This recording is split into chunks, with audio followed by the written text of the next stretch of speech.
సిబ్బంది మొట్టమొదట పోలీసు వారి సహకారంతో, అలాగే రెండవ స్థానం ఎవరంటే రెవెన్యూ వారు, అలాగే పంచాయతీ వారు, ఆ తర్వాత దేవాదాయ శాఖ తరఫు నుండి మరి ఒక ప్రత్యేకంగా జ్యువెలరీ వెరిఫికేషన్ ఆఫీసర్ అంటూ అసిస్టెంట్ కమిషనర్ అయినటువంటి శ్రీ ఎం భాగ్యలక్ష్మి గారు, అలాగే వారి సిబ్బంది ఈ అందరి సమక్షంలో ఈ రోజు అమ్మవారికి ప్రాచీన బంగారు ఆభరణాలన్నీ కూడా బ్యాంకు లాకర్ నుండి స్వీకరించి అవన్నీ శోభాయాత్రగా తీసుకువచ్చి ఆ తర్వాత అమ్మవారికి అలంకారం చేయడం జరిగింది.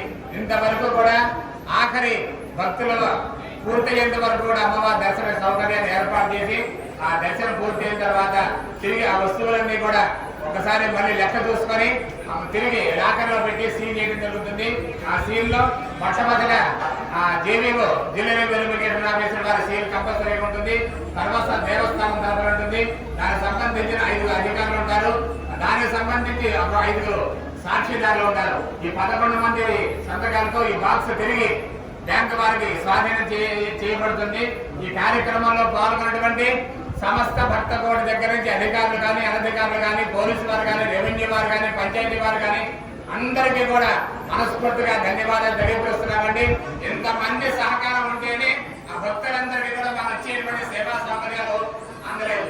కాబట్టి మీరంతా ఇచ్చిన సేవ భక్తులకు వచ్చే ప్రతి ఒక్కరికి కూడా మంచినీటి దగ్గర నుంచి వాటికి కావలసినటువంటి మజ్జిగ, అలాగే ప్రసాదాలు, భోజనాలు అన్ని కూడా దాతల సహకారంతో ఏర్పాటు చేయడం జరిగింది.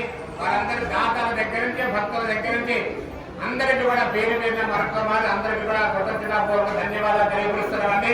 జయ హో మాత, జయ హో జయ హో.